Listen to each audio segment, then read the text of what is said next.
Hello everyone, मेरा नाम है शिखा गुप्ता। आप देख रहे हैं हमारे online learning platform Amar Jyoti prime को।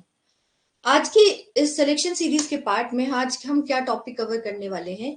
हम उन डायोड के टॉपिक को कवर करने वाले हैं जो किसी भी एग्जाम को ना टफ बनाता है। मतलब अगर आपका कोई भी सिंपल सा पेपर है, आप डायोड के वही क्वेश्चन कर रहे हो, बट कुछ ऐसे डायोड के क्वेश्चन आ जाते हैं जिसको करने में आपको दिक्कत आती है। तो आज हम उन टॉपिक्स को कवर करने वाले हैं। ठीक है, तो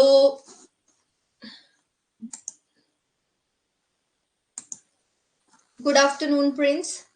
और जो भी लोग आना चाहते हैं, क्लास को ज्वाइन करना चाहते हैं, मैं उनसे रिक्वेस्ट करती हूँ कि जल्दी से क्लास ज्वाइन कर ले, जिससे हम जल्दी से जल्दी अपनी क्लास स्टार्ट कर सके।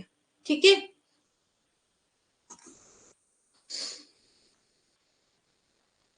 और इस सीरीज में हमारा मोटिव क्या है, किसी भी एक टॉपिक को पूरी तरीके से समझना, उससे रिलेटेड क्वेश्चंस को प्रैक्टिस करना, और हमें इजी से लेके इजी और टफ से टफ क्वेश्चंस को प्रैक्टिस करना है। आप जितने ज्यादा क्वेश्चंस को प्रैक्टिस करोगे, जितनी बार प्रैक्टिस करोगे, उतना हायर चांसेस रहेंगे आपके किसी भी एग्जाम को क्रैक करने के लिए। ठीक है, तो क्या हम क्लास शुरू करें अभी अपनी?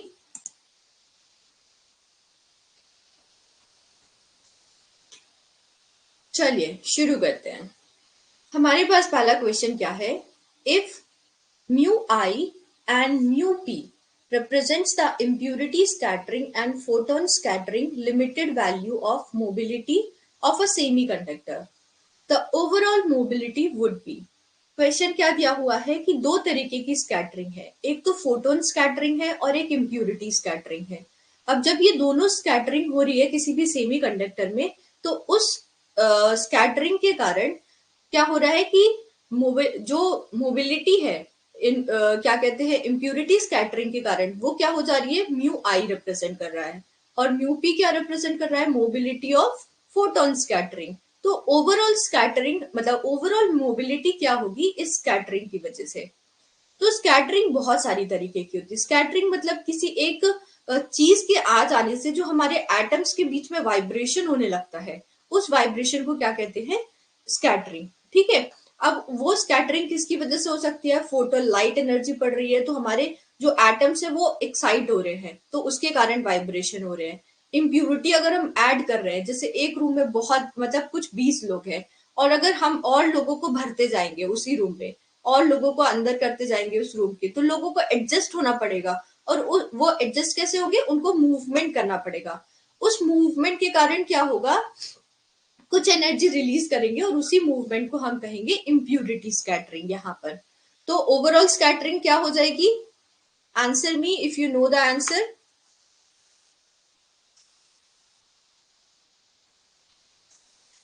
ओवरऑल स्कैटरिंग क्या होती है, कोई कितनी भी अलग अलग तरीके की स्कैटरिंग हो, ओवरऑल स्कैटरिंग के कारण जो मोबिलिटी में चेंज आता है, ये टोटल मोबिलिटी में चेंज है, वो किसके बराबर होगा, हमारी individual scattering, inversely proportional sum of inversely proportional of individual scattering. तो या म्यू आई प्लस 1 म्यू टी के बराबर। तो ये हमारा म्यू टोटल कितना हो जाएगा, ओवरऑल कितना हो जाएगा, mu I into mu P upon mu I plus mu P. तो आंसर क्या हुआ आपका, आंसर हुआ डी। ठीक है, आया समझ में आपको? चलिए अब हम करते हैं नेक्स्ट क्वेश्चन अपना सॉल्व। नेक्स्ट क्वेश्चन हमारे पास क्या कहता है। नेक्स्ट क्वेश्चन, बहुत सारे डायोड दिख रहे हैं हमारे सर्किट में, और उसमें पूछा जा रहा है कि ये जो हमारे डायोड्स दिए हुए, मतलब ये सर्किट दिया हुआ है, इसमें डिफरेंट डायोड्स है जो कि आइडियल डायोड को आपको अज्यूम करना है, और उनमें बताना है कि कौन सा डायोड ऑन स्टेट में होगा, कौन सा डायोड ऑफ स्टेट में है। अगर आप पेन पेपर लेकर नहीं बैठे हैं तो आज की क्लास में पेन एंड पेपर लेकर बैठे, क्योंकि आपको काफी कुछ सॉल्व करना पड़ेगा साथ साथ में। तो इस तरीके के क्वेश्चन कैसे करते हैं, अगर आपको आता है, is this formula, yes it is formula. आपको कई सारी स्कैटरिंग दी है, तो आपको बोलेंगे कि एक पर्टिकुलर स्कैटरिंग के कारण मोबिलिटी म्यू 1 है, दूसरे के कारण म्यू 2 है, तीसरे के कारण म्यू 3 है। तो ओवरऑल मोबिलिटी किसके बराबर होगा, 1/म्यू, ये जो मैंने आपको पीछे बताया है, ये ओवरऑल स्कैटरिंग क्या हो जाएगी, 1/म्यू इज इक्वल्स टू 1/म्यू 1 प्लस 1/म्यू 2 प्लस 1/μ3 एंड सो ऑन। ठीक है, तो इसमें हमारे पास दो मोबिलिटी है, एक तो इम्प्यूरिटी के कारण और एक फोटोन के कारण। तो हमने इस फॉर्मूले में पुट किया और ये हमारा आंसर आ गया। ठीक है, चलिए अब हम नेक्स्ट क्वेश्चन करें। नेक्स्ट क्वेश्चन हमारा क्या कह रहा है? नेक्स्ट क्वेश्चन कह रहा है कि what are the states of the three ideal diodes of the circuit shown in figure this. ठीक है, इसमें क्या हुआ है, एक वोल्टेज सोर्स दिया हुआ है, डायोड D1, D2, D3, इसके अक्रॉस पैरेलल रेजिस्टर लगा हुआ है और यहाँ पर एक करंट सोर्स दिया हुआ है। इस तरीके के क्वेश्चंस को देख के घबराना नहीं है, हमें बस इतना पता होना चाहिए कि डायोड फॉरवर्ड वाइज कब होता है, रिवर्स वाइज कब होगा। फॉरवर्ड वाइज मतलब कि डायोड में अगर ये वाली साइड पॉजिटिव टर्मिनल से कनेक्टेड है और ये नेगेटिव टर्मिनल से कनेक्टेड है तो ये क्या होगा, फॉरवर्ड वाइज। और अगर इसका उल्टा कर दिया जा रहा है, अगर ये नेगेटिव टर्मिनल से कनेक्टेड है और ये पॉजिटिव टर्मिनल से कनेक्टेड है तो इसको क्या कहेंगे, रिवर्स वाइज। अगर आइडियल डायोड नहीं होता है तो इसका क्या, कट इन वोल्टेज कंसिडर किया जाता है। तब यहाँ पर कट इन वोल्टेज क्या कंसिडर करेंगे, जैसे सिलिकॉन डायोड का 0.7 हुआ, जर्मेनियम डायोड का 0.3 या 0.2, जो भी वो मेंशन कर रहे हैं वो कट इन वोल्टेज हम एज्यूम करेंगे। तो यहाँ पर डायोड को क्या हम एक वोल्टेज सोर्स की तरह एज्यूम करेंगे, कितना, 0.7 वोल्ट की तरह। ठीक है, अब इन क्वेश्चन को करने, इस क्वेश्चन को कैसे करेंगे हम, इस क्वेश्चन में हम देखेंगे कि यहाँ पर ये करंट सोर्स है, यहाँ पर वोल्टेज सोर्स है। सबसे पहले आप अज्यूम कर लो कि ये तीनों डायोड ऑन स्टेट में। आपको कुछ नहीं समझ में आ रहा है ना, तो ये अज्यूम कर लो तीनों डायोड ऑन स्टेट में है। जब डायोड ऑन स्टेट में तो वो क्या, शॉर्ट सर्किट की तरह बिहेव करता है, और जब ऑफ स्टेट में होगा तो वो ओपन सर्किट की तरह बिहेव करेगा। ठीक है, तो जब ऑन स्टेट में है तो मतलब ये डायोड ऑन स्टेट में, तो ये शॉर्ट सर्किट हो गया, ये भी शॉर्ट सर्किट हो गया और ये भी शॉर्ट सर्किट हो गया। अब जब ये शॉर्ट सर्किट होगा तो पूरा करंट कहाँ फ्लो करेगा, ये ऐसे फ्लो करना शुरू कर देगा। ये शॉर्ट सर्किट हो गया तो यहाँ तो कोई करंट जाएगा ही नहीं, सारा करंट ये कहाँ फ्लो करेगा, इधर फ्लो करेगा। ठीक है, अब अगर हम इसको अच्छे से ड्रॉ करें, अगर हम, पेन क्यों नहीं चल रहा है, ओके, अगर हम इसको अभी ड्रॉ करें तो हमारा सर्किट कुछ किस किस तरह का बन रहा है, इधर ऐसे बन रहा है। ठीक है, देखो ये तो मैं समझा रही हूँ तो टाइम लग रहा है, बट आपको ना बहुत जल्दी इन क्वेश्चंस को करना है। और वो कैसे कर पाओगे, जब आपकी प्रैक्टिस अच्छी होगी, है ना। तो क्लिपर, क्लैम्पर, इन सब से रिलेटेड क्वेश्चन, वोल्टेज रेगुलेटर, इन सब से रिलेटेड क्वेश्चंस की बहुत ज्यादा प्रैक्टिस करोगे, इतने इजी क्वेश्चंस रहते हैं ना। बस आपको थोड़ा नेटवर्क का केवीएल केसीएल आना चाहिए, इससे ज्यादा कुछ भी रिक्वायरमेंट नहीं है इसकी। ठीक है, जब ये शॉर्ट सर्किट हो गया तो यहाँ पर पूरा करंट कहाँ फ्लो करेगा, इधर करेगा। तो क्या करंट यहाँ जाएगा, नहीं जाएगा। और ये सारा करंट कहाँ फ्लो करेगा, इधर करेगा। अब देखो, जब करंट फ्लो कर रहा है ऐसे, ठीक है, इस डायरेक्शन में, तो ये वाला जो डायोड है, डायोड D3, ये क्या फॉरवर्ड वाइज होगा या रिवर्स वाइज। जब फॉरवर्ड वाइज होता है तो करंट का डायरेक्शन क्या, ये जो डायरेक्शन है ये क्या बताता है, direction of flow of current बताता है। तो यहाँ पर डायरेक्शन क्या होनी चाहिए, ऐसी होनी चाहिए, लेकिन डायरेक्शन कैसी है, उल्टी है, जस्ट ऑपोजिट है। तो जब डायरेक्शन हमारी ऑन स्टेट में ऑपोजिट है तो यहाँ पर ये तो पॉसिबल ही नहीं है कि ये ऑन स्टेट में रहे। ये किस स्टेट में होगा, मतलब ऑफ स्टेट में। क्यों, क्योंकि वो रिवर्स डायरेक्शन में करंट फ्लो कर रहा है, मतलब कि ये ओपन सर्किट है। ठीक है, समझ में आ गया। तो ये हो गया ऑफ सर्किट, ऑफ स्टेट में। अब अगर ये ऑन स्टेट में है तो सारा करंट क्या इधर से ही फ्लो करेगा, यहाँ से नहीं फ्लो करेगा। मतलब कि अगर जब यहाँ से कोई करंट फ्लो ही नहीं कर रहा है तो ये क्या हो जाएगा, ये भी ऑफ स्टेट में हो जाएगा। तो डायोड D2 भी हमारा ऑफ स्टेट में हो गया। और अगर ये ऑन स्टेट में है तो सारा करंट यहाँ से फ्लो कर रहा है, मतलब कि D1, मतलब D1 क्या है हमारा, ऑन स्टेट में है, इसी डायरेक्शन में, डायोड की डायरेक्शन में ही करंट फ्लो कर रहा है ना, इस डायरेक्शन में। तो ये क्या कहलाएगा, ऑन स्टेट में। तो आपका ऑप्शन क्या हो गया, ऑन ऑफ ऑफ, तो ऑप्शन ए। ठीक है, आया समझ में, कोई डाउट तो नहीं हो रहा है ना। ओके, आपको पहले से आ गया इसका answer. Thank you Prince, thank you very much. अब हमारा नेक्स्ट क्वेश्चन क्या कहता है, LED works on which of the following principles. LED का प्रिंसिपल क्या है। आप एलईडी जब पढ़ेंगे ना तो सबसे पहले ना आप ये पढ़ोगे, it works on the principle of electroluminescence. ठीक है, तो ऑप्शन क्या हो जाएगा, बी हो जाएगा। ये सारे ऑप्शन देखने ही नहीं है। It is the principle of LED. ठीक है, ऐसे ही आपसे पूछ लिया जा सकता है कि फोटो डायोड का प्रिंसिपल क्या है, टनल डायोड का प्रिंसिपल क्या है। तो आपको ना डायोड, जो टाइप्स ऑफ डायोड पढ़ रहे हैं उनमें आपको क्या क्या पढ़ना है कि डायोड फॉरवर्ड वाइस में काम करता है या रिवर्स वाइस में काम कर रहा है, उसका प्रिंसिपल क्या होता है, उसमें डोपिंग किस तरह की होती है, डायोड का सिंबल क्या है, उसकी कैरेक्टरिस्टिक क्या है। ठीक है, यही सब पढ़ना है आपको बस डायोड, टाइप्स ऑफ डायोड में। इससे ज्यादा बहुत जरूरत नहीं है आपको जानने की। ठीक है, चलिए तो अब नेक्स्ट क्वेश्चन की तरफ बढ़ते हैं। नेक्स्ट क्वेश्चन हमारा क्या कह रहा है, फिर से हमारा एक क्लिपर सर्किट का क्वेश्चन आ गया है। इसमें क्या पूछा जा रहा है, the output of the following is. ये हमारे एक सर्किट है, सर्किट में इनपुट क्या दिया जा रहा है, ये एक साइनसोइडल सिग्नल दिया जा रहा है जिसकी वैल्यू यहाँ पर v plus v m to minus v m ये स्विंग कर रहा है। ठीक है, अब इसका आउटपुट क्या होगा, आप जल्दी से सॉल्व करिए और साथ साथ में मैं इसका एक्सप्लेनेशन देते जा रही हूँ। अगर आपको कहीं पर भी डाउट हो रहा है तो फिर आप मुझसे क्वेश्चन पूछिए। ठीक है, आपको कोई प्रॉब्लम तो नहीं है ना क्लिपर क्लैम्पर की क्वेश्चंस को सॉल्व करने में।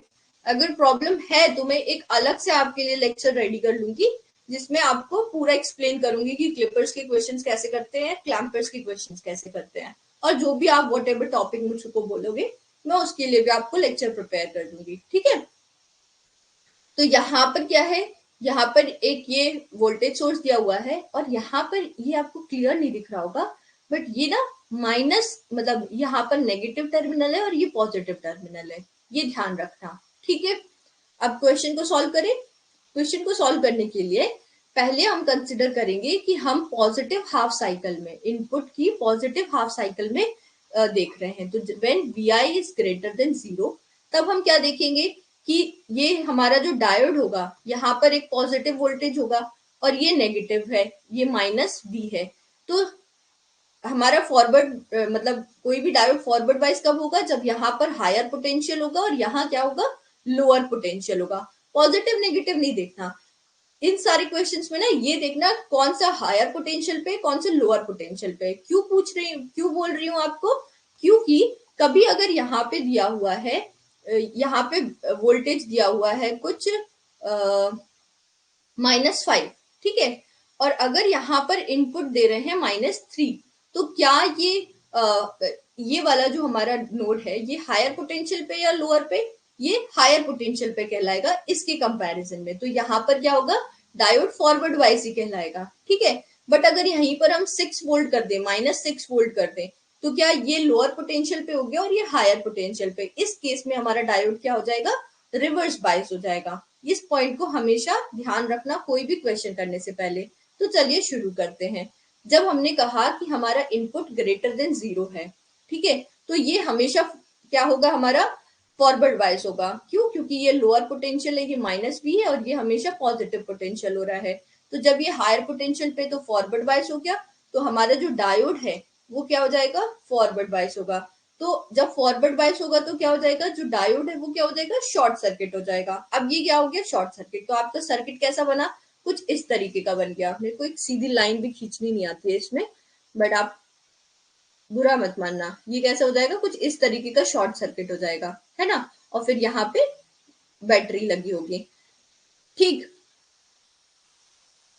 तो ये आपका जो वी नॉट है वो किसके बराबर हो जाएगा, आपका वी नॉट हो जाएगा -v के बराबर। ठीक है, अब हम बोल रहे हैं, ये तो पूरी पॉजिटिव साइकिल की बात हो रही है। जब नेगेटिव साइकिल में हम देखना है तो क्या होगा, नेगेटिव साइकिल में when v i is less than zero. ठीक है, तो अब ये नेगेटिव होता जा रहा है, -1 हुआ। जब ये -1 है और ये -5 इसको अज्यूम कर लो। ठीक है, तो जब ये -1 है और ये -5 है, तो ये क्या फॉरवर्ड वाइज होगा या रिवर्स वाइज, ये फॉरवर्ड वाइज होगा। ठीक है, तो इस केस में ये फॉरवर्ड वाइज हुआ। फिर -2 हुआ तब forward wise, -3 forward wise, -4 forward wise, -5। अब यहाँ पर जब सेम पोटेंशियल पे होगा तो डायोड हमारा क्या, रिवर्स वाइज कंडीशन में ओपन सर्किट हो जाएगा। ठीक है, ऐसे ही ये -5 अज्यूम कर रहे थे ना, तो अब यहाँ पर V वोल्टेज अज्यूम करो। ठीक है, क्योंकि यहाँ पर V दिया हुआ है।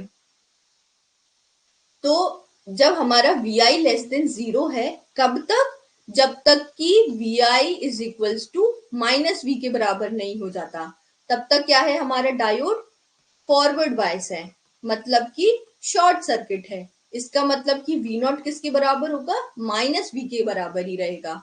बट अगर किसी इंस्टेंट पे when Vi is greater than minus v, when Vi is greater than minus v, तब क्या हो जाएगा, ओपन सर्किट हो जाएगा। और जब ये ओपन सर्किट होगा तो सारा वोल्टेज ड्रॉप किसके अक्रॉस हो जाएगा, इस डायोड के अक्रॉस हो जाएगा, और आउटपुट वोल्टेज किसके बराबर हो जाएगा, वी आई के बराबर हो जाएगा। इस केस में आउटपुट वोल्टेज किसके बराबर हो जाएगा, वी आई।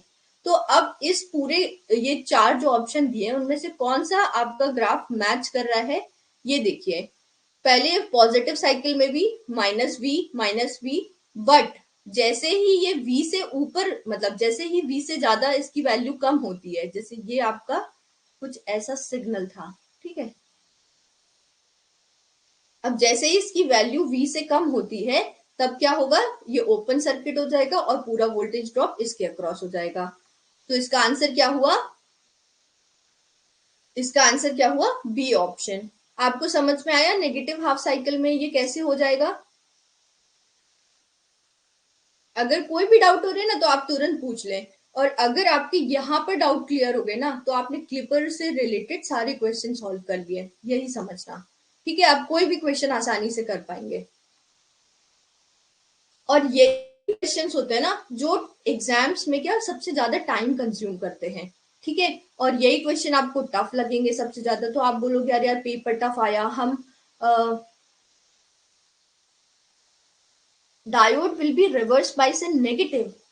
देखो, अभी मैंने आपको एक एक्सप्लेन किया कि अब जब नेगेटिव हाफ साइकिल हुई, नेगेटिव हाफ साइकिल में इसको कंसिडर करो 5 वोल्ट दिया हुआ है, ये नेगेटिव है तो ये -5 वोल्ट।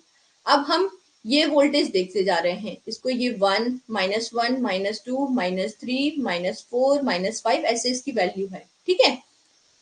अब क्या हुआ कि जैसे ही इसका वोल्टेज -1 हुआ, तो यहाँ पर इस नोड पे क्या है, वोल्टेज -1, और इस नोड पे क्या है, -5। तो हमने हमें क्या देखना है कि यहाँ पर -1 है और यहाँ पर -5 है। तो ये वाली जो हमारी एनोड है और ये कैथोड है, तो एनोड हमारा हायर पोटेंशियल पे कि लोअर पोटेंशियल पे, हायर पोटेंशियल पे है। जब ये हायर पोटेंशियल पे रहेगा कैथोड के रिस्पेक्ट में, तब ये क्या कहलाएगा, फॉरवर्ड बायस। लेकिन जैसे ही हमारा एनोड लोअर पोटेंशियल पे हो जाएगा इन कंपैरिजन टू कैथोड, ठीक है, मतलब इस नोड के कंपैरिजन में अगर ये लोअर पोटेंशियल हुआ, -6 वैल्यू बड़ी होती है, -5 वैल्यू बड़ी होती है, -6 बड़ी होती है, -5 बड़ी होती है और -6 छोटी होती है। तो अगर जैसे ये -6 गया और ये -5 पर है, क्योंकि यहाँ पर कांस्टेंट वोल्टेज सोर्स दिया हुआ है, डीसी सोर्स दिया हुआ है, तो जैसे ही -6 हुआ तो ये क्या हो जाएगा, रिवर्स बायस हो जाएगा, ठीक है। जैसे ही रिवर्स बायस हुआ तो क्या हो गया, ये ओपन सर्किट हो गया, और ओपन सर्किट हुआ तो सारा वोल्टेज ड्रॉप कहाँ हो जाएगा, इसके अक्रॉस ड्रॉप हो जाएगा। तो ये वोल्टेज ड्रॉप क्या है, वी आई है, तो ये किसके बराबर हो जाएगा, वी आई के बराबर हो जाएगा। आई गेस अभी आपको पॉइंट क्लियर हुआ है क्या, कि नहीं हुआ। अगर नहीं हुआ है तो मैं फिर से एक बार और एक्सप्लेन करने की कोशिश करती हूँ, तब शायद आपको समझ में आ जाए। ओके, तो इसका वेव फॉर्म आपको समझ में आ गया। अगर पॉजिटिव साइकिल चल रही है तो कांस्टेंट वोल्टेज क्या है, ये -v है, तो ये -v चला आ रहा है। बट जैसे ही v के ऊपर पहुंचता है, मतलब जैसे हम 5 v को 5 समझ ले, तो जैसे ही 5 के ऊपर मतलब नीचे हमारा वोल्टेज पहुंचता है, -6 हुआ या -7 हुआ, तो हमारा डायोड क्या हो जाएगा, रिवर्स बायस हो जाएगा, और वोल्टेज ड्रॉप किसके बराबर, आउटपुट वोल्टेज किसके बराबर हो जाएगा, इनपुट वोल्टेज के बराबर हो जाएगा। तो इनपुट वोल्टेज का वेव फॉर्म कैसा है, कुछ इस तरीके का होगा ना। जैसे अगर आप यहाँ पर, ये हमारा इनपुट वोल्टेज है ना, इस तरीके से ये दिया हुआ है, तो यहां तक तो आउटपुट आपका ये आ रहा है, पर इसके बाद इनपुट वोल्टेज जैसा है, ठीक है। ओके, चलिए अब हम नेक्स्ट क्वेश्चन की तरफ मूव करते हैं। नेक्स्ट क्वेश्चन हमारा क्या कह रहा है, bridge rectifiers are preferred because they required small transformer, they have less peak inverse voltage, they need small transformer and also have a less peak inverse voltage and they have low ripple factor. तो ये किसके comparison में पूछ रहा है? Bridge rectifier, जो हमने centre tap full wave rectifier पढ़ा था, और bridge rectifier. Full wave rectifier दो तरीके के हमने पढ़े हैं, full wave centre tap full wave rectifier और ब्रिज रेक्टिफायर। तो ब्रिज रेक्टिफायर को centre tap full wave rectifier के कंपैरिजन में क्यों प्रेफर किया जाता है? देखो क्यों किया जाता है। सबसे पहले तो इसमें ट्रांसफॉर्मर जो होता है वो क्या हमें स्मॉल लगता है, पहला पॉइंट। तो ये हमारा पॉइंट क्लियर हो गया। जो पीक इनवर्स वोल्टेज होता है centre tap full wave rectifier में, वो कितना होता है? इसको याद रखना, 2 VM, ठीक है। और जो हमारा ब्रिज रेक्टिफायर होता है उसमें कितना होता है पीक इनवर्स वोल्टेज? ये VM के बराबर होता है। तो इसका पीक इनवर्स वोल्टेज क्या होता है? लेस होता है। ये इन दोनों में डिफरेंस है। बाकी रिपल फैक्टर सेम होता है, ठीक है। रिपल फैक्टर क्या होता है? दोनों रेक्टिफायर में सेम होता है। फॉर्म फैक्टर सेम होता है, ठीक है। लेकिन एक फैक्टर और होता है, ट्रांसफॉर्मर। मैं कहा लिखूं? यहां लिखती हूँ। क्या होता है? ट्रांसफॉर्मर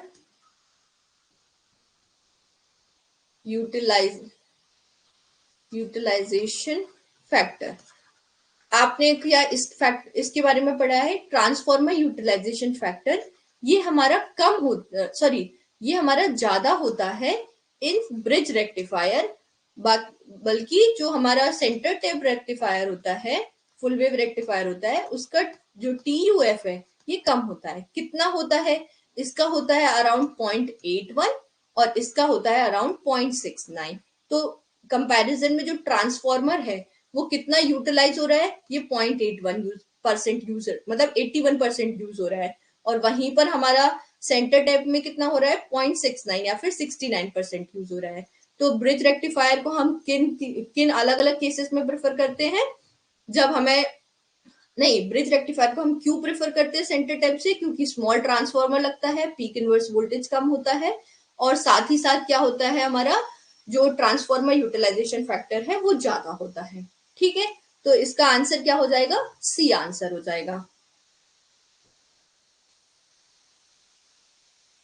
ये याद नहीं होता है आपको? क्या नहीं याद होता है कि रिपल फैक्टर क्या होता है, ट्रांसफॉर्मर यूटिलाइजेशन फैक्टर क्या होता है? आपको अगर कोई भी चीज याद नहीं हो रही है ना, तो आप एक कंपैरेटिव स्टडी बनाओ। आप क्या करो, एक हाफ वेव रेक्टिफायर का चार्ट बनाओ, उसमें सारी वैल्यूज को लिखो कि एफिशिएंसी कितनी होती है, या फिर उसका एवरेज वैल्यू कितनी होती है करंट की, या फिर RMS वैल्यू कितनी होती है, form factor, ripple factor, transformer utilisation factor, ये सारे फैक्टर्स को आप एक ऐसे टेबल बनाओ। पहले हाफ वेव रेक्टिफायर, फिर फुल वेव, सेंटर टेप का, फिर bridge rectifier. You have chart, but जब तक आप अपने हाथ से लिख के नहीं करोगे ना, तो तब तक ना आपको चीजें याद नहीं होगी। और वो टेबल को आप खुद से ना 2 से 3 बार बनाओ। और रेक्टिफायर में बस यही कुछ ना नंबर्स याद करने हैं, इससे ज्यादा रेक्टिफायर में आपको याद करने की कोई जरूरत नहीं है। और रेक्टिफायर से बस क्वेश्चन भी इसी तरीके के पूछे जाते हैं। ज्यादा क्वेश्चन पूछेंगे भी नहीं आपसे कि भाई इसका आंसर क्या हुआ, मतलब न्यूमेरिकल टाइप नहीं पूछेंगे आपसे। आपसे थ्योरेटिकल क्वेश्चंस पूछेंगे, और थ्योरेटिकल क्वेश्चंस के लिए आपको ये तो मेमोराइज करना ही पड़ेगा। जितना ज्यादा लिख लिख के करोगे, जितना ज्यादा प्रैक्टिस करोगे, उतना ही आप मेमोराइज कर पाओगे, ठीक है। अदरवाइज हमेशा का प्रॉब्लम रहेगा कि मुझे याद नहीं होता है, ठीक है। बाकी मैंने कोई ट्रिक तो नहीं बनाई है, बट मैं सोचती हूँ अगर मेरे पास कोई ट्रिक होती है तो। और अगर मैं आपको ना चार्ट वगैरह बना के दे दूंगी, आप कभी नहीं पढ़ोगे, खोल के भी नहीं देखोगे। आपको बस इतनी संतुष्टि हो जाएगी कि हाँ भाई मैडम ने ना, हमने मैम को बोला था कि हमें नहीं आता है, मैम ने चार्ट के फॉर्म में बना के दे दिया या ट्रिक के फॉर्म में बना के दे दिया। बट जब तक आप खुद के इनपुट नहीं लगाएंगे ना, तब तक चीजें नहीं याद होनी है, ठीक है। तो अपना इनपुट मतलब कंट्रीब्यूट करो, और देखो तब भी नहीं याद हो रही है तो फिर से मुझे बोलो, मैं फिर से कुछ ना कुछ आपके लिए करके दूंगी, ठीक है।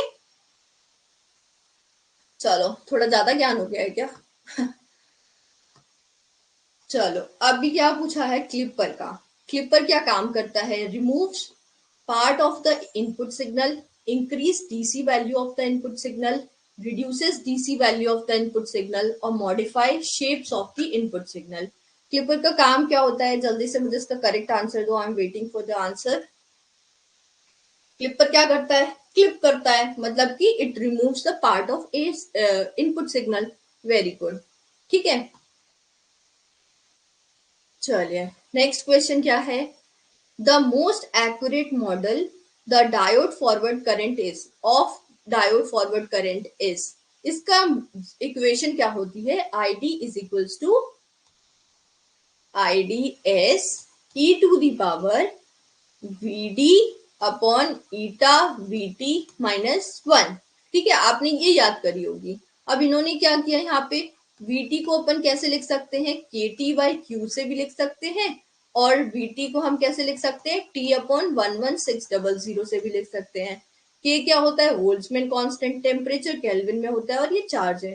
ठीक है, तो यहाँ पर अगर पुट करोगे तो Q अपॉन के टी ये ऐड हो गया, तो आपकी इक्वेशन क्या हो गई, फर्स्ट इक्वेशन। ये याद रखना है, इससे रिलेटेड आपको न्यूमेरिकल नहीं मिलेंगे, बट ये इक्वेशन बहुत पूछी जाती है। ठीक है,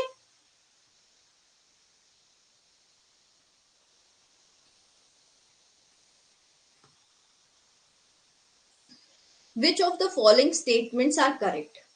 In semiconductor, diffusion current is independent of any applied electric field.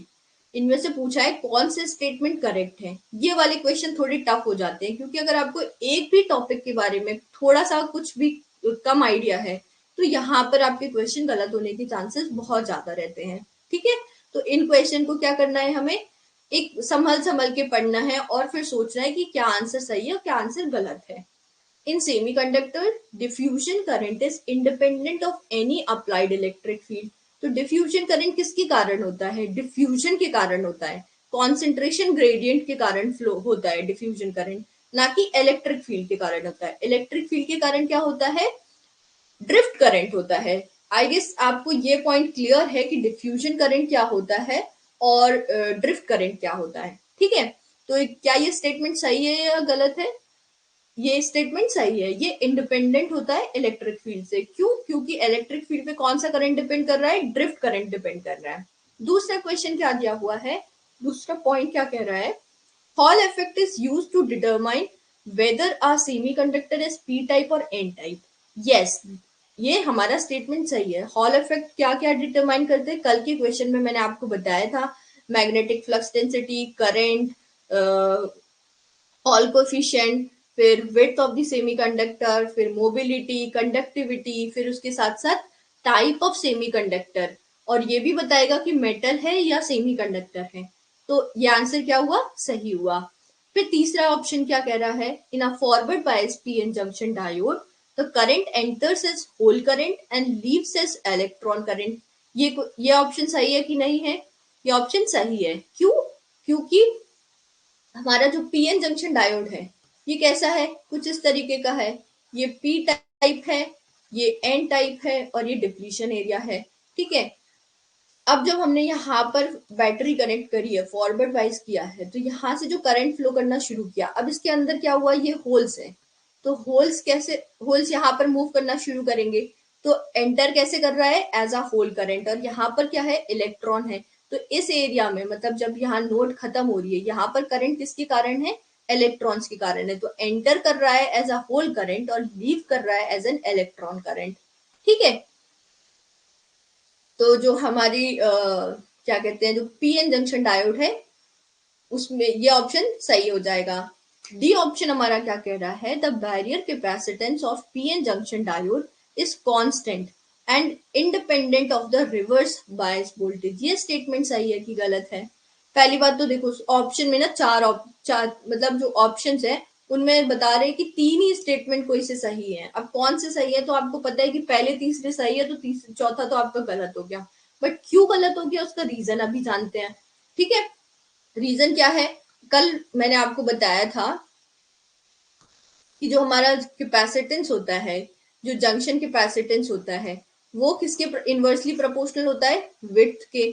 और किसके इनवर्सली प्रोपोर्शनल होता है, हमारा क्या कहते हैं, ये हमारा डोपिंग कॉन्सेंट्रेशन के। और क्या होता है जो हमारा ये हमारा under root reverse bias voltage. ठीक है, तो यहाँ पर क्या बोल रहा है, barrier capacitance of PN junction is constant. ठीक है, पहली बात तो बोल रहे हैं कांस्टेंट होता है and independent of reverse bias voltage. तो क्या ये रिवर्स बायस वोल्टेज के इंडिपेंडेंट है? नहीं है। जैसे जैसे हम रिवर्स बायस वोल्टेज बढ़ाते जाएंगे हमारा ये कैपेसिटेंस कम होता जाएगा। तो क्या ये हमारा वोल्टेज कांस्टेंट होता है? नहीं होता है। तो ये ऑप्शन तो पूरा का पूरा गलत हुआ। तो आपका ऑप्शन क्या हो गया? आंसर सही कौन सा हो गया? सी हो गया। ठीक है, क्लियर? चलो अब हम नेक्स्ट क्वेश्चन करते हैं। फिर से केपल का क्वेश्चन, फिर से दिमाग लगाने की बात। इस बार आपको सही करना है, ठीक है? मैं एक्सप्लेन करते जा रही हूँ बट आपको सही करना है बिकॉज ये बहुत इजी क्वेश्चन है।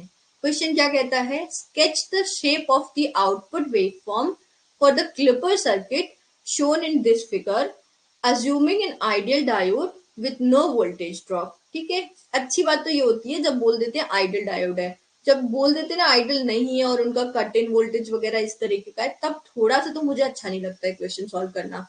ठीक, तो हमारा ये सिग्नल दिया हुआ है, ये इनपुट सिग्नल दिया हुआ है। अब बोल रहे हैं कि आउटपुट सिग्नल कुछ किस तरीके का होगा। तो इसको कैसे करेंगे? जब ये हमारा पॉजिटिव है, पॉजिटिव हाफ में, when v i is greater than 0 की बात करें, तो क्या हो जाएगा? हमारा डायोड फॉरवर्ड बायस हो जाएगा। ठीक है, क्योंकि ये वाली जो नोड है वो कम वोल्टेज पे होगी, ये यहाँ पर ज्यादा वोल्टेज मिल रहा है, तो ये क्या हो जाएगा? फॉरवर्ड बायस हो जाएगा। जब ये फॉरवर्ड बायस हो जाएगा तो करंट कहाँ जाएगा? सीधा इस रेजिस्टेंस के थ्रू ड्रॉप करेगा। तो पूरा का पूरा जो हमारा इनपुट वोल्टेज है वो कहाँ आएगा? वी आउट में आएगा। कहाँ आएगा? वी आउट में। मतलब जो आउटपुट होगा वो किसके बराबर हो जाएगा? वी आई के बराबर हो जाएगा, है ना? पूरा का पूरा वोल्टेज ड्रॉप इस रेजिस्टर के अक्रॉस हो गया। वही अगर हम नेगेटिव साइकिल की बात करते हैं, ठीक ठीक है, when v i is less than 0, जब वी आई लेस देन 0 है तो क्या हो जाएगा? ये हमारा रिवर्स बायस हो जाएगा, क्योंकि ये लोअर पोटेंशियल पे होगा और ये हायर पोटेंशियल पे होगा। तो जब ये जब ये रिवर्स बायस है तो सारा वोल्टेज ड्रॉप क्या? इस डायोड के अक्रॉस हो जाएगा। ठीक है, मतलब कि यहाँ पर कोई करंट फ्लो करेगा ही नहीं। जब कोई करंट फ्लो नहीं करेगा तो वी आउट हमारा क्या हो जाएगा? वी आउट हमारा 0 हो जाएगा। जब ये 0 हो गया तो हमारा आउटपुट जो वी आउट क्या हो गया? 0। अब फिर से पॉजिटिव साइकिल में वी आई के बराबर और नेगेटिव साइकिल में वी नॉट के बराबर।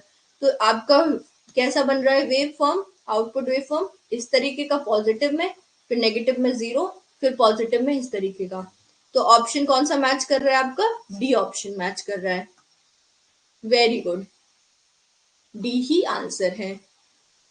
ठीक, अब हम नेक्स्ट क्वेश्चन करें। The depletion region in semiconductor PN junction diode has, पूछा क्या जा रहा है? सेमीकंडक्टर जो पीएन जंक्शन डायोड है उसमें जो डिप्लीशन रीजन होता है, ठीक है, उसमें क्या क्या होता है? इलेक्ट्रॉन्स एंड होल्स रहते हैं, positive and negative ions on either sides रहते हैं, नीदर इलेक्ट्रॉन नॉर आइंस रहते हैं, या फिर मतलब होल्स नहीं रहते, सिर्फ इलेक्ट्रॉन रहते हैं। तो इसका सही आंसर क्या होगा?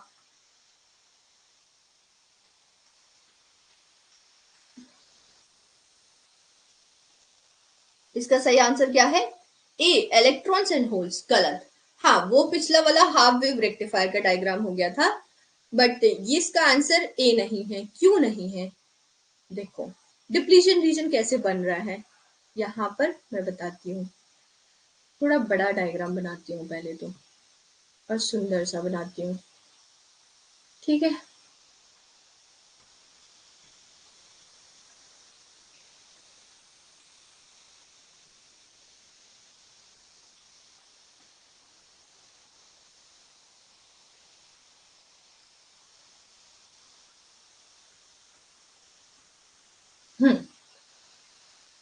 अब देखो हमारा जो यहाँ पर ये पी टाइप है, अरे ये हमारा पी टाइप है और ये हमारा एन टाइप है। ठीक है, अब जो होल्स होते हैं वो, मतलब एक एटम होता है वो कैसे होता है? होल्स के लिए यहाँ पर एक नेगेटिवली पॉजिटिवली चार्ज आयन रहेगा, सॉरी, हाँ, एक पॉजिटिवली चार्ज आयन रहेगा, इस पे होल रहेगा, यहाँ पे एक positively charge ion, hole, positively charge ion, hole. ठीक है, आगे समझ में? और ये किसके बराबर होगा? एक negatively charge ion, electron, negatively charge ion, electron. ऐसा होता है कि नहीं होता है? तो यहाँ पर क्या होगा? एक टाइम पे सारे जो पॉजिटिव और नेगेटिव आयंस हैं वो तो इधर ही रह जाएंगे, लेकिन जो होल्स और इलेक्ट्रॉन्स हैं, ठीक है, ये होल है और ये इलेक्ट्रॉन है, ये कंबाइन कर गए, इन दोनों के बीच में कोवैलेंट बॉन्ड बन गया। अब ये अलग से तो है नहीं, होल और मतलब आयन और होल्स अलग से तो घूम नहीं रहे कि आयन अलग घूम रहा है और होल्स अलग से घूम रहे हैं, दोनों एक दूसरे के ऊपर समझ लो। तो अब जब इलेक्ट्रॉन्स और होल्स ने बॉन्डिंग बना ली तो ये आयंस क्या मूव कर पाएंगे? नहीं मूव कर पाएंगे, वो बस इस तरीके से बैलेंस है। यहाँ पर ये सोच लो ये बॉन्ड है और ये नीचे दोनों पॉजिटिव आयन और नेगेटिव आयन हो गया, ठीक है।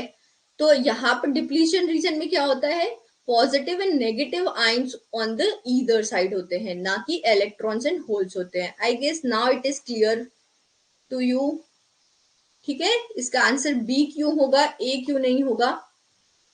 कितनी सिंपल सी आपने सिली सी मिस्टेक करी है ना, जस्ट थोड़ा सा आप ध्यान देते तो इस क्वेश्चन को सही कर लेते। हम नेक्स्ट क्वेश्चन की तरफ बढ़ते हैं, आपको क्लियर हो गया ना? चलो ठीक है, अब हम नेक्स्ट क्वेश्चन देखते हैं। नेक्स्ट क्वेश्चन क्या कह रहा है, the junction capacitance of a PN junction depends on. जो हमारा जंक्शन कैपेसिटेंस होता है वो किस पे डिपेंड करता है? डोपिंग कॉन्सेंट्रेशन पे डिपेंड करता है ओनली, या फिर अप्लाइड वोल्टेज पे डिपेंड करता है, या फिर दोनों पे डिपेंड करता है, या फिर बैरियर पोटेंशियल पर अकेले डिपेंड करता है? तो इसका सही आंसर क्या होगा? क्या आपको आइडिया है कि इसका सही आंसर क्या होगा?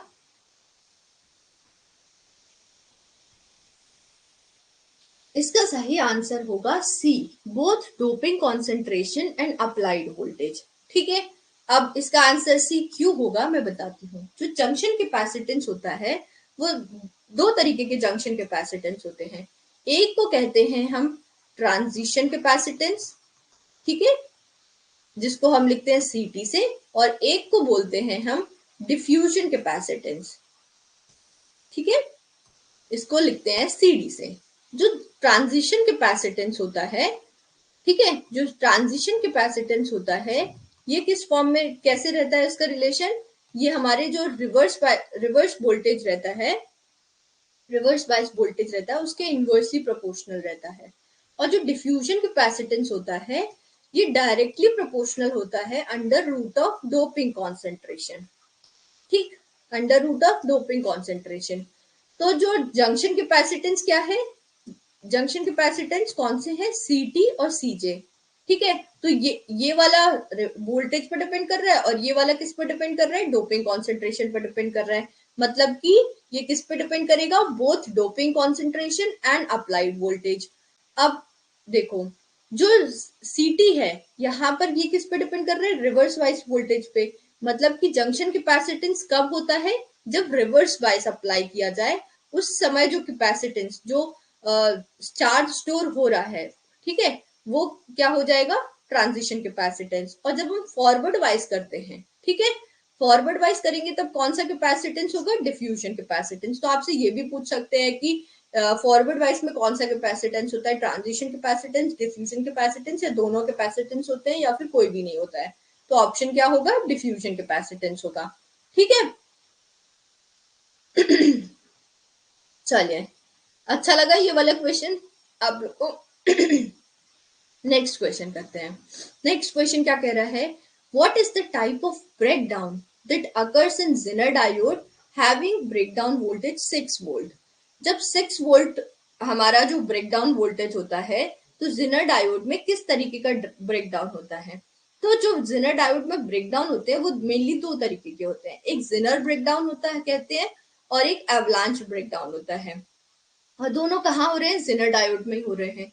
तो इसका फॉर्मूला क्या है, ये हमारा 6 है, जब लेसर देन 6 है, ठीक है, जब हमारा जिनर जो ब्रेकडाउन वोल्टेज है ये हमारा अगर लेसर देन 6 वोल्ट है तो क्या हो जाएगा, तब जिनर होगा। तब कौन सा ब्रेकडाउन होगा, तब जिनर ब्रेकडाउन होगा। और जब हमारा जो हमारा breakdown voltage greater than 6 volt है तब क्या होगा, एवलांच ब्रेकडाउन होगा, ठीक है। अब याद कैसे करोगे कि कब जिनर होगा और कब एवलांच होगा? देखो यहां से, या एक ये लेसर का साइन है और एक ये ग्रेटर का साइन है। अब आप ए यहां से आसानी से बना सकते हो, ठीक है, वैसे बन तो यहाँ पे भी जाएगा, बट अगर आपको Z बनाना है तो ये ऐसे बन जाएगा, ये ऐसे नीचे वाला है, इसके ऊपर क्या बन जाएगा, Z बन जाएगा कि नहीं बन जाएगा। तो जो लेसर वाले साइन पे क्या होता है, जिनर ब्रेकडाउन होता है, और ग्रेटर वाले साइन पे क्या, इसको बस यहाँ पर एक लाइन कर दो तो ये क्या हो जाएगा, एवलांच ब्रेकडाउन हो जाएगा। तो इसका आंसर क्या दिया हुआ है, इसका आंसर होगा zener breakdown when breakdown voltage is below 6 volt and avalanche breakdown otherwise. ठीक है, तो आंसर क्या हो जाएगा, डी हो जाएगा। समझ में आया। और ये जो मैं बताना चाह रही हूँ कि कब एवलांच कब जिनर याद करना है, ये वाला मेथड समझ में आ गया ना आपको। चलो अब हम नेक्स्ट क्वेश्चन की तरफ बढ़ते हैं।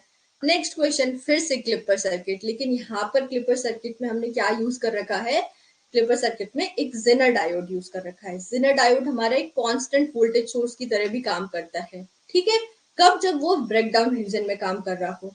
तो यहाँ पर वही हमें फंडा यूज करना है।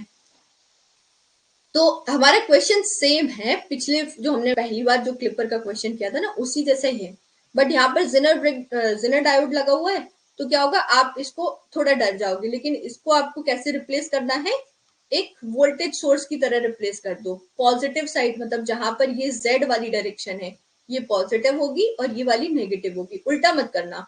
वैसे डायोड में फॉरवर्ड वाइज में आप क्या अज्यूम करते हो, ये पॉजिटिव है ये नेगेटिव है।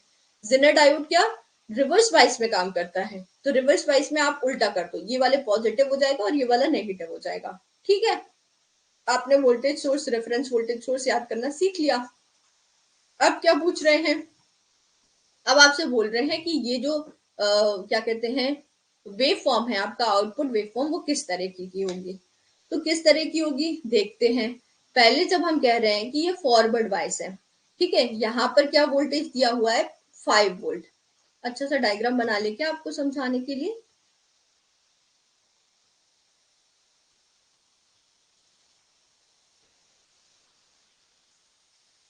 ये तो यूजलेस डायोड है। क्यों यूजलेस डायोड है, अभी बताएंगे।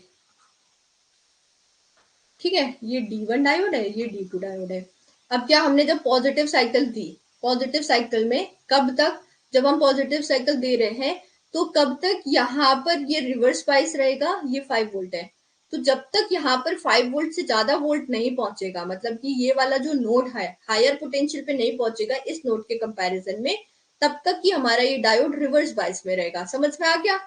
ठीक है, तो जब ये हमारा 5 वोल्ट के ऊपर पहुंचता है, when VI is greater then 5 volt, ठीक है, तब क्या होगा, ये हमारा डायोड फॉरवर्ड बाइस है। लेकिन जब VI हमारा लेसर देन 5 वोल्ट है, उस केस में क्या हो रहा है, तब ये ओपन सर्किट हो गया। ठीक है, क्या हो गया, ओपन सर्किट हो गया। और ये ओपन सर्किट हो गया तो सारा वोल्टेज ड्रॉप कहाँ हो जाएगा, इस डायोड के अक्रॉस हो जाएगा। तो V0 किसके बराबर हो जाएगा, VI के बराबर हो जाएगा। समझ में आया, V0 किसके बराबर हो जाएगा, VI के बराबर। तो अभी हमारा जो आउटपुट है वो ऐसा ही चला आ रहा है 5 वोल्ट तक। अब 5 वोल्ट के बाद क्या हुआ, जैसे ही 5 वोल्ट के ऊपर पहुंचा तो हमारा ये शॉर्ट सर्किट हो गया, फॉरवर्ड वाइस हो गया। तो ये शॉर्ट सर्किट हो जाएगा तो क्या, यहाँ पर सिर्फ वोल्टेज सोर्स रहेगा। तो V0 किसके बराबर हो जाएगा, 5 वोल्ट के बराबर, कांस्टेंट वोल्टेज मेंटेन करेगा। तो इसके बाद क्या होगा, ये 5 वोल्ट मेंटेन करेगा। अब जैसे ही फिर 5 वोल्ट से कम हुआ तो फिर से VI के बराबर हो गया। ठीक है, ये बात हो रही थी पॉजिटिव साइकिल की। अब हम बात करें नेगेटिव साइकिल में, तो नेगेटिव साइकिल का क्या केस होगा। नेगेटिव साइकिल में हम देखें तो when VI is lesser than 0, ठीक है, जब VI लेसर देन 0 होगा तो क्या होगा, ये तो हमेशा ही हमारा क्या कहते हैं, मतलब अगर VI लेसर देन 0 है, ठीक है, तो ये 0 है और ये 5 है, तो मतलब कि ये हमारा ओपन सर्किट हो गया। मतलब ये -1 है और ये 5 है, तो हमेशा क्या हो गया, ये ओपन सर्किट हो गया। होगा कि नहीं होगा, ये हमेशा ओपन सर्किट रहेगा। -2 पे ये लोअर पोटेंशियल, ये हायर पोटेंशियल, तो हमेशा ये क्या हो गया, लोअर पोटेंशियल। बट एक और चीज देखो, ये वाला डायोड क्या हो जाएगा, शॉर्ट सर्किट हो जाएगा। ठीक है, ये डायोड क्या हो जाएगा, शॉर्ट सर्किट हो जाएगा। क्यों, क्योंकि यहाँ पर नेगेटिव पोटेंशियल मिलता जा रहा है और इस एंड से पॉजिटिव पोटेंशियल मिलता जा रहा है। भले ही ये ओपन सर्किट हो रहा है, लेकिन इस पॉइंट पे क्या हो जाएगा, शॉर्ट सर्किट हो जाएगा।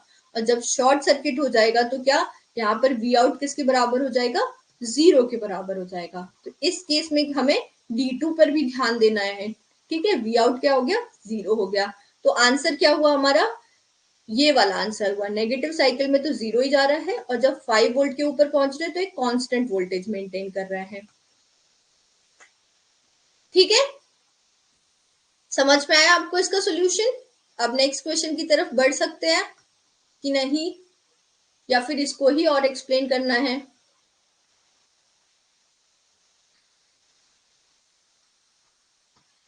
चलो हम नेक्स्ट क्वेश्चन की तरफ बढ़ते हैं। नेक्स्ट क्वेश्चन हमारा क्या कह रहा है? नेक्स्ट क्वेश्चन कह रहा है, एक सर्किट दिया हुआ है, 2 डायोड लगे हुए हैं उल्टे सीधे करके, एक ऊपर एक नीचे, और पूछा जा रहा है कि ये हमारा कौन सा सर्किट है, क्लिपर सर्किट है, क्लैम्पर सर्किट है, क्लिपिंग सर्किट है, फुल वेव रेक्टिफायर है, या हाफ वेव रेक्टिफायर है। तो full wave half wave rectifier का तो डायग्राम ऐसे नहीं होता है, आपको भी पता है। दूसरा, सी फुल वेव रेक्टिफायर, नहीं, फुल वेव रेक्टिफायर में आप centre tap full wave rectifier करोगे तो ट्रांसफॉर्मर लगाओगे। ठीक है, ट्रांसफॉर्मर लगाने के बाद एक ऊपर, मैं सर्किट बना के दिखाती हूँ आपको, यहाँ पे आप एक, जब तक ट्रांसफॉर्मर नहीं है तो ये कैसे आपका, यहाँ पर आपने सेंटर टैपिंग कर रखी है, ठीक है, और फिर यहाँ पर लोड रेजिस्टेंस लगाया, ये फुल वेव रेक्टिफायर हो गया। हाफ वेव रेक्टिफायर में क्या होता है, ट्रांसफॉर्मर है, ये डायोड है, यहाँ लोड रेजिस्टेंस है, ये वाला सेक्शन नहीं रहेगा। तो full wave half wave rectifier तो नहीं है। ठीक है, ये क्लिपिंग सर्किट है या क्लैंपिंग सर्किट है? क्लिपिंग सर्किट का काम क्या होता है, कोई भी इनपुट में से कुछ पोर्शन को कट करना, क्लिप करना। ठीक है, और क्लैंपिंग सर्किट का काम क्या होता है, जो कुछ डीसी जो वोल्टेज हमारा लूज लॉस्ट हो गया है सिग्नल के ट्रेवल करते टाइम, तो उस डीसी वोल्टेज को रिस्टोर करना। और क्लैंपर सर्किट में क्या होता है, कैपेसिटर्स होते हैं। क्या होते हैं? कैपेसिटर्स होते हैं। ठीक, और जो क्लिपिंग सर्किट्स होते हैं उनमें क्या, डायोड एंड रेजिस्टर्स होते हैं। क्या होते हैं? डायोड एंड रेजिस्टर्स होते हैं। तो ये क्या हो जाएगा, क्लिपिंग सर्किट हो गया। अभी जो हम इतने सारे एग्जाम्पल कर रहे थे वो इसी तरीके के थे ना, यहाँ पर कहीं वोल्टेज लगा हुआ है, रेजिस्टेंस लगा हुआ है। क्लियर ना? तो सी नहीं है, ये समझ में आ गया ना? अब नेक्स्ट क्वेश्चन की तरफ बढ़ते हैं। नेक्स्ट क्वेश्चन क्या कह रहा है, in a forward bias PN junction, PN diode, the injected hole current in the N side is proportional to where Q is the total store charge. तो इसका आंसर क्या होगा? ये थोड़ा सा क्वेश्चन का जो लैंग्वेज है ना वो अच्छा नहीं है, इसीलिए एक बार इस क्वेश्चन को अच्छे से पढ़ो, फिर इसका आंसर करने की कोशिश करो। क्या बोला जा रहा है कि एक पीएन डायोड है, फॉरवर्ड बायस है, इसमें जो इंजेक्टेड होल करंट है एन साइड में, कहा, एन साइड में, देखो ये डायोड है, यहाँ पर होल्स हैं और यहाँ पर इलेक्ट्रॉन्स हैं। अब कुछ होल्स, मतलब जो होल्स क्या है, यहाँ पर ये डिप्लीशन रीजन को क्रॉस करके इधर जा रहे हैं, तो यहाँ पे भले ये माइनॉरिटी कैरियर करंट है होल्स, लेकिन ट्रेवल तो कर रहे हैं यहाँ तक। तो जो एन साइड में जो होल्स पहुंच रहे हैं, ठीक है, वो is proportion to stored charge, मतलब one one upon stored charge square root of Q और क्यूब रूट ऑफ क्यू। बहुत सिंपल है, जितना स्टोर्ड चार्ज रहेगा, मतलब जितना ये चार्ज होल्ड करेगा, उतना ही तो करंट फ्लो करेगा कि नहीं करेगा। ठीक है, तो ये किसके प्रोपोर्शनल होगा, क्यू के ही प्रोपोर्शनल होगा, स्टोर्ड चार्ज के। बस लैंग्वेज को डिफिकल्ट बनाना है, इसलिए उन्होंने ये क्वेश्चन बना के रखा है। अदरवाइज तो अगर सिंपल लैंग्वेज में पुट अप करते ना, तो इस क्वेश्चन को तो आप कभी अटेम्प्ट भी करने की नहीं सोचते कि भाई ये तो इतना सारा क्वेश्चन है, कौन अटेम्प्ट करेगा। ठीक है, समझ में आ गया? तो कभी कभी क्वेश्चन लैंग्वेज के बेसिस पर भी डिफिकल्ट होते हैं, ना कि क्वेश्चन में कॉम्प्लेक्सिटी बनाने के कारण। The cause of potential barrier in a PN junction diode is, अब ये आपको बताना है, पोटेंशियल बैरियर जो बनता है पीएन जंक्शन डायोड में, उसका कॉज क्या होता है? Depletion of positive charge near the junction, concentration of positive charge near the junction, depletion of negative charge near the junction, और concentration of positive and negative charge near the junction। ये same पिछले वाले question जैसा ही है, but थोड़ा सा form change कर दिया। तो इसका आंसर क्या है?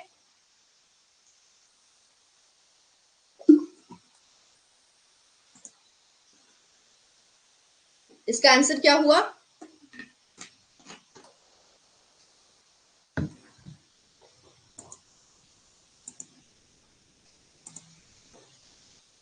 देखो, ये हमारा पीएन जंक्शन है, ये डिप्लीशन रीजन हो गया, ये पी टाइप है, ये एन टाइप है।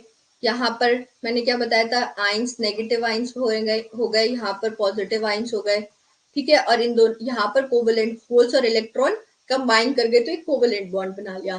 तो डिप्लीशन रीजन में जो पोटेंशियल बैरियर होता है वो किसके कारण होता है, ये आइंस के कारण होगा। ये आइंस मतलब एक वॉल टाइप की बना देंगे। ठीक है, और जब ये वॉल टाइप की बना के खड़े होंगे तो यहाँ से जो फर्दर इलेक्ट्रॉन्स है, ठीक है, तो उनको ये नेगेटिव आइंस अपोज करेंगे, और यहाँ पर जो होल्स है उनको ये पॉजिटिव आइन सपोज करेंगे। तो इस तरीके से और फर्दर इलेक्ट्रॉन और होल्स मूव नहीं कर पा रहे हैं। बट अगर हमने वोल्टेज सोर्स अप्लाई कर दिया, मतलब हम किसी गुंडे को ले आए और उससे बोल रहे हैं कि हमें जाने नहीं दे रहे, तो ये क्या करेगा, अपने डर से इस होल को यहाँ भेजेगा और इलेक्ट्रॉन को यहाँ भेजेगा। ठीक है, तो जो डिप्लीशन रीजन में पोटेंशियल बैरियर है वो किसके कारण है, concentration of positive and negative charge near the junction. ठीक है, चार्ज और आयन यहाँ पर सेम ही है। चलो, तो आपको जब आंसर पता ही है तो फिर हम आगे बढ़ते हैं। 17th क्वेश्चन क्या कह रहा है, in a photodiode light is focused to fall on. Light जो होती है फोटोडायोड में, फोटोडायोड क्या होता है, एक हमारा पीएन जंक्शन डायोड होता है, यहाँ पर पी है, यहाँ पर एन है, और ये हमारा जंक्शन बना हुआ है। तो यहाँ पर लाइट कहाँ पड़ती है, इधर पड़ती है या इधर, इधर हम फोकस करते हैं, या जंक्शन पर फोकस करते हैं, या फिर पूरे रीजन पर फोकस करते हैं। कहाँ फोकस करते हैं, हम सिर्फ जंक्शन पर फोकस करते हैं। तो इसका आंसर क्या हो जाएगा, डी ऑप्शन इसका भी आंसर हो जाएगा। गैस नहीं, गैस अगर देखो जंक्शन पर लाइट पड़ेगी ना, तभी हमारा जो फोटो डायोड है सबसे एफिशिएंटली काम करता है। बट अगर कभी डी फोकसिंग हो गई, मतलब या थोड़ा बहुत एन साइड में जा रहा है, थोड़ा बहुत पी साइड में लाइट फोकस हो रही है, तो हमारे जो फोटो डायोड की एफिशिएंसी है वो क्या हो जाएगी, कम हो जाएगी।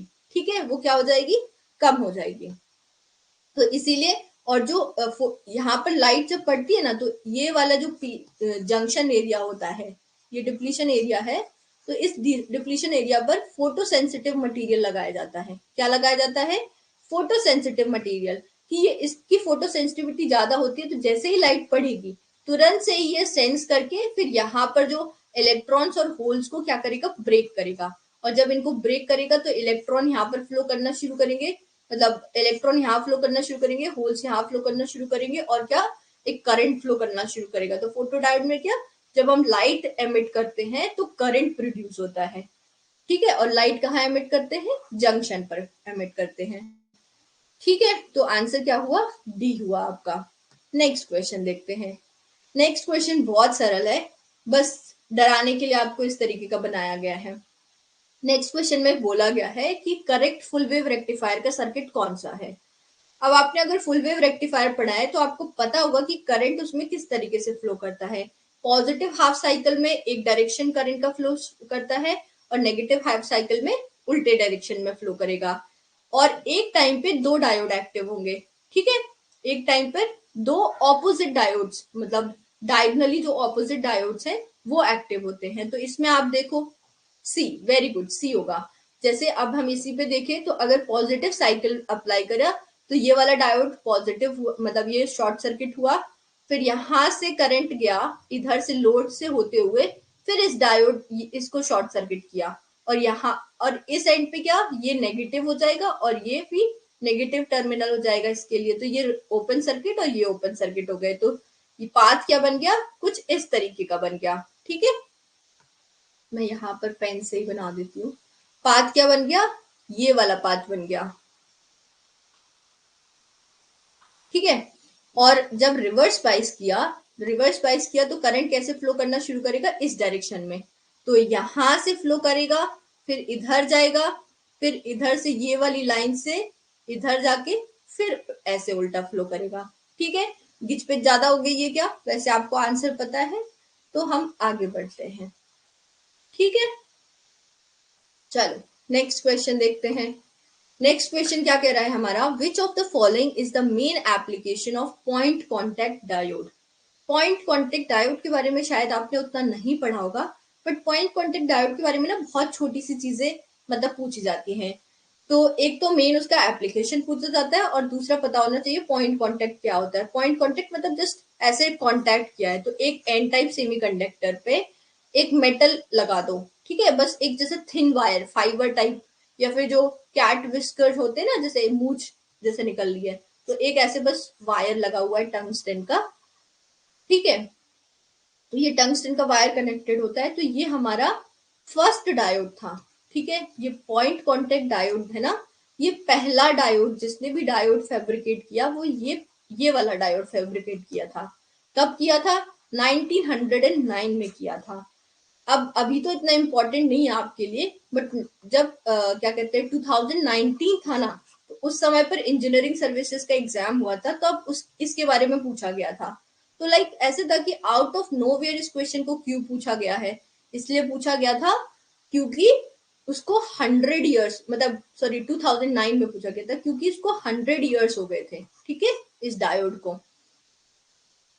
तो इसका यूज क्या होता है? माइक्रोवेव सर्किट्स में इसको यूज किया जाता है, बस इस एप्लीकेशन को आप याद कर लेना, ठीक है। आपको तो पता ही है कि इसका आंसर सी है। चलिए अब हम नेक्स्ट क्वेश्चन की तरफ बढ़ते हैं। ये भी एक हमारा क्लिपर सर्किट है, लेकिन सीरीज में है। अभी तक हम क्या शंट में पढ़ रहे थे, अभी तक हम सब ऐसे पैरेलल में आपको डायोड मिल रहे थे, है ना, इस तरीके से डायोड मिल रहे थे। अब क्या इस तरीके से हमारा सीरीज सर्किट बन रहा है। तो ये क्लिपर में आपको दे रखा है कि V1 8 वोल्ट है और V2 0 है। अब पूछा गया है कि विच डायोड विल कंडक्ट, इनमें से डायोड कौन सा कंडक्ट करेगा।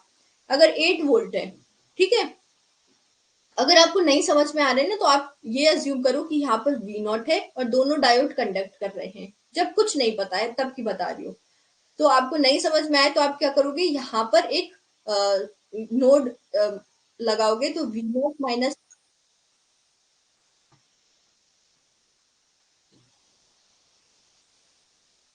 समथिंग हैपेंड, बट मुझे नहीं समझ में आया कि हुआ क्या है। एस आपने किस चीज के लिए आंसर पुट किया है? ए, D1 ओनली कंडक्ट करेगा। जब आपको नहीं समझ में आ रहा है तो आप यहाँ पर नोड ये फॉर्मूला लगाओ, V0 - 8/1, मतलब अज्यूम करो कि दोनों ऑन स्टेट में है, और फिर V0 - 0/1 प्लस V0/10, और V0 की वैल्यू देखोगे तो कुछ ऐसी ज्यादा सी वैल्यू आएगी, मतलब लाइक अराउंड 4 5 ऐसे कुछ वैल्यू आएगी। तो अगर जब ये 4 या 5 वोल्ट है, तो ये डायोड तो हमारा, मतलब ये लोअर पोटेंशियल हो गया और ये हायर पोटेंशियल हो गया, तो इसका मतलब तो ये कंडक्ट नहीं कर रहा है। यहाँ से आपको पता चल जाएगा डी ऑफ है। और जब 0 वोल्ट है, आइडियल डायोड बोला है, तो अपने आप ही मतलब ज्यादा सोचना ही नहीं है, ये तो ऑफ ही स्टेट में है। और ये हायर पोटेंशियल है तो ये ऑन स्टेट में है, यहाँ से पता चल गया, ठीक है। तो अगर यहाँ पर 4 5 वोल्ट अराउंड V0 निकल रहा है, इसका मतलब कि ये हायर पोटेंशियल है, ये लोअर पोटेंशियल है। तो ऐसे करके भी आप निकाल सकते हो जब आपको समझ में नहीं आ रहा है तो। क्लियर है ये पॉइंट? ओके, इट्स ओके, कोई प्रॉब्लम नहीं।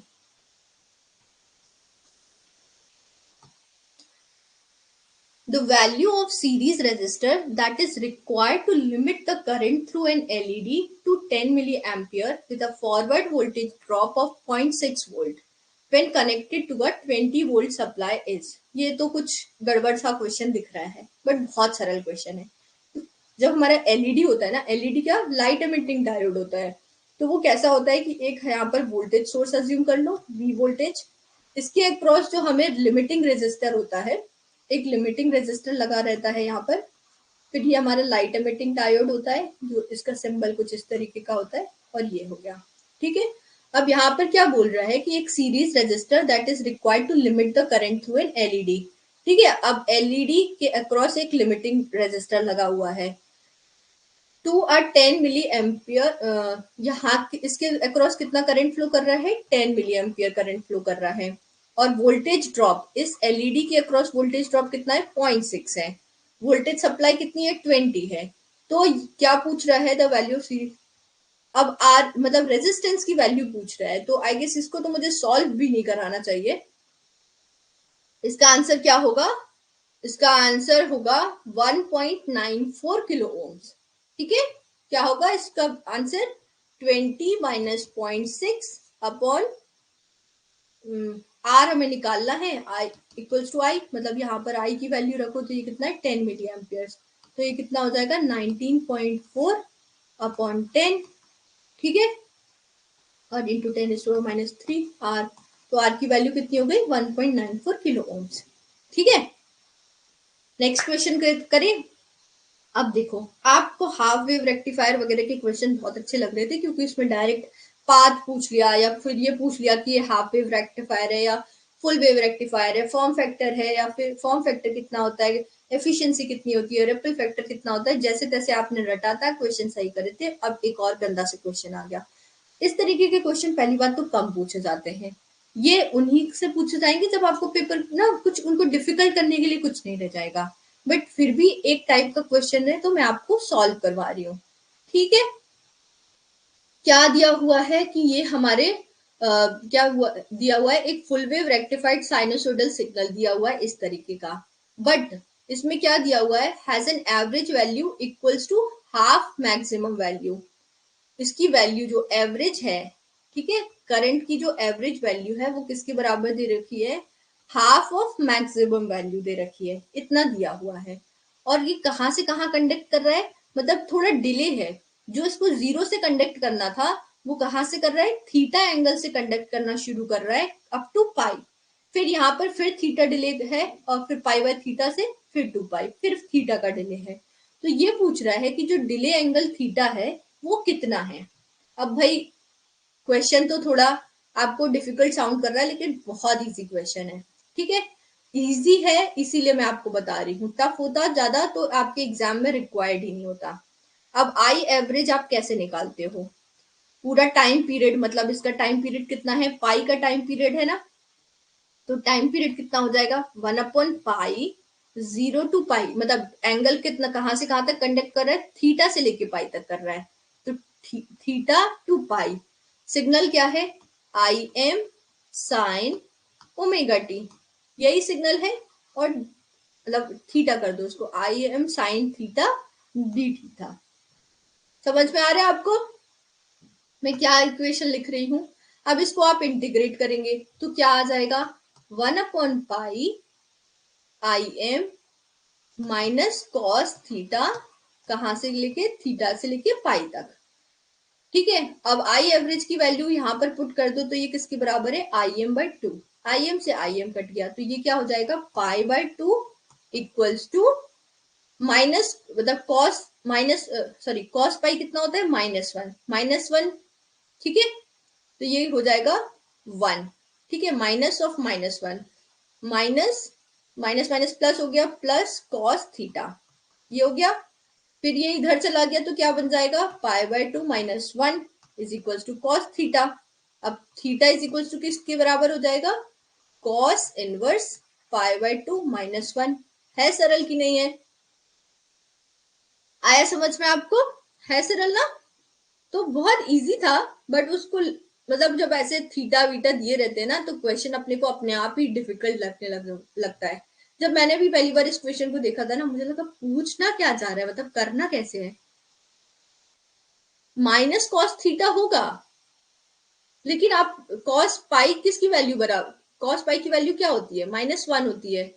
आप एक बार फिर से सॉल्व करके देखो, मैं यहाँ पे लिख देती हूँ, क्या था ये pi by two is equals to minus cos theta, और ये इसको करोगे 0 to थीटा टू पाई, ठीक है, तो ये माइनस कॉस पाई माइनस फिर माइनस कॉस थीटा, तो ये माइनस माइनस प्लस हो जाएगा, और माइनस कॉस पाई किसके बराबर हो जाएगा -1 के कारण, तो ये क्या हो जाएगा +1 प्लस कॉस थीटा। अब आया समझ में आपको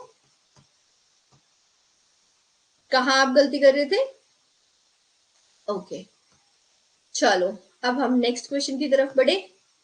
नेक्स्ट क्वेश्चन क्या कह रहा है, the total characteristic of a stabiliser is, आपके घर में वोल्टेज स्टेबलाइजर वगैरह रहता है, तो ये स्टेबलाइजर की कैरेक्टरिस्टिक क्या होती है, constant output voltage with low internal resistance, constant output current with low internal resistance, constant output voltage with high internal resistance और constant internal resistance with variable output voltage. तो स्टेबलाइजर का काम क्या होता है, वोल्टेज को स्टेबलाइज करना, मतलब कि जो हमारा आउटपुट वोल्टेज आ रहा है वो क्या होगा, कांस्टेंट होगा। और इंटरनल रेजिस्टेंस हाई होगा कि लो होगा, इंटरनल रेजिस्टेंस लो होता है। जितना कम इंटरनल रेजिस्टेंस मिलेगा उतना स्मूथली हमारा मतलब उतना ज्यादा हमें वोल्टेज आउटपुट में मिलेगा। तो इसका आंसर क्या होगा, ए आंसर होगा। ठीक है, चलो नेक्स्ट क्वेश्चन की तरफ बढ़ते हैं। 24th क्वेश्चन क्या कहता है, material used for fabrication of tunnel diode. Tunnel diode के बारे में अपन ने कल पढ़ा था ना कि उसकी कैरेक्टरिस्टिक कुछ इस तरीके की बन रही थी, है ना। तो ये नेगेटिव रेजिस्टेंस रीजन में काम करता है। जो टनल डायोड होता है ये किससे फैब्रिकेट होता है, ये जर्मेनियम और सिलिकॉन से फैब्रिकेट किया जाता है। जब अपन लोग ऐसे अपने नॉर्मली टनल डायोड को यूज कर रहे हैं तो गैलियम आर्सेनाइड मोस्ट प्रेफरेबल रहता है, बट कमर्शियल पर्पसेस पे जर्मेनियम को भी यूज किया जाता है। सिलिकॉन सुटेबल नहीं रहता है, ठीक है, सिलिकॉन में अच्छे से काम नहीं करता है। तो इसका आंसर क्या हो गया, ए। इसको रट लो। नेक्स्ट लास्ट क्वेश्चन अपना फिर से क्लिपर का क्वेश्चन। इतने सारे क्लिपर के क्वेश्चन आपको मिले हैं ना, तो आपका क्लिपर के क्वेश्चन से डर तो थोड़ा खत्म हो गया होगा, और नहीं हुआ होगा तो फिर से एक बार go through these questions once again, and फिर आपको समझ में आ जाएगा कि क्लिपर के क्वेश्चन करना कितना आसान है। यहाँ पर देखते हैं अब लास्ट क्वेश्चन क्या कह रहा है, determine the supply current in the given network, take a voltage drop during the forward bias condition is 0.3 volt. अब क्या बोल रहा है, वोल्टेज ड्रॉप हमें कंसिडर करना है। अभी यहाँ पर ये नहीं दिया हुआ है कि ये आइडल डायोड है, ठीक है। जब तक नहीं दिया हो कि ये आइडल है तब तक हमें वोल्टेज ड्रॉप अज्यूम ही करना है, ठीक है। तो मतलब फॉरवर्ड बायस होगा तो क्या होगा, एक वोल्टेज ड्रॉप 0.3 वोल्ट का रहेगा, मतलब एक सोर्स लगा दो। अब देखो क्या करना है, ये 12 वोल्ट की बैटरी लगी हुई है, मतलब कि यहाँ से पॉजिटिव वोल्टेज जा रहा है। अब ये पॉजिटिव वोल्टेज इससे कनेक्टेड होगा नेगेटिव साइड से, तो ये क्या ऑफ हो जाएगा, ठीक है। और ये वाला डायोड हमारा ऑन कंडीशन में रहेगा। अगर ये ऑफ हो जाएगा तो मतलब ये ओपन सर्किट हो गया। ओपन सर्किट हो गया तो इसको तो हटा ही दो। तो हमारा सर्किट कितना सिंपल बन गया, हमारा सर्किट कुछ इस तरीके का बन गया। अगर ये ऑन स्टेट में तो ये कैसे काम करेगा, एक वोल्टेज सोर्स 0.3 वोल्ट की तरह काम करेगा, प्लस यहाँ पर एक रेजिस्टेंस लगा हुआ है 2 4 12 और ये 0.3। तो ये क्या हो जाएगा, यहाँ पर करंट हमें निकालना है ना, तो करंट किसके बराबर हो जाएगा, 12 माइनस 0.3 अपॉन 6, तो हो जाएगा 11.7 अपॉन 6। आंसर कौन सा हुआ, डी आंसर हो गया। समझ में आया, वेरी गुड। तो आपको ये सारे क्वेश्चन समझ में आए। क्लिपर से भी रिलेटेड अलग अलग क्वेश्चन आपको दिखने मिले, शंट का मिला, सीरीज का मिला, फिर शंट में एक बार जिनर लगा हुआ है एक बार जिनर नहीं लगा हुआ है, ठीक है। और जब यहाँ पर ये भी शंट वाला ही क्लिपर का सर्किट है, बट यहाँ पर क्या दिया है, यहाँ पर रेफरेंस वोल्टेज का अज्यूम किया है। पहले हम आइडल वोल्टेज मतलब सॉरी यहाँ पर रेफरेंस वोल्टेज अज्यूम किया है डायोड में, मतलब ये आइडल डायोड नहीं है। और पहले क्वेश्चन में कौन से थे, आइडल डायोड थे, ठीक है। तो हमने काफी सारे क्वेश्चन कर लिए इस टॉपिक से रिलेटेड। अब मेरा फोकस रहेगा नेक्स्ट लेक्चर में कि हम वोल्टेज रेगुलेटर, स्टेबलाइजर, क्लैंपर, इन सब से रिलेटेड क्वेश्चन करें, तो डायोड आपका ओवरऑल डायोड का टॉपिक आपका क्लियर हो जाएगा, ठीक है। फिर उसके बाद हम बीजेटी, मॉसफेट और भी जो भी टॉपिक आते जाएंगे वो सबके क्वेश्चंस करते जाएंगे। तो या तो आप आज ये टॉपिक रिवाइज कर लो, कोई डाउट होगा तो कल पूछ लेना, या फिर कल के लिए टॉपिक रेडी कर लो, अगर साथ साथ प्रैक्टिस करते जाना। और जो मैं टॉपिक बताऊंगी उनमें अगर आपको डाउट आएगा तो फिर आप देख लेना और जल्दी जल्दी क्विक क्विक आंसर करना है आपको, ठीक है। तो आज के लिए इतना ही, अब कल के लेक्चर में मिलते हैं। Bye bye, thank you very much.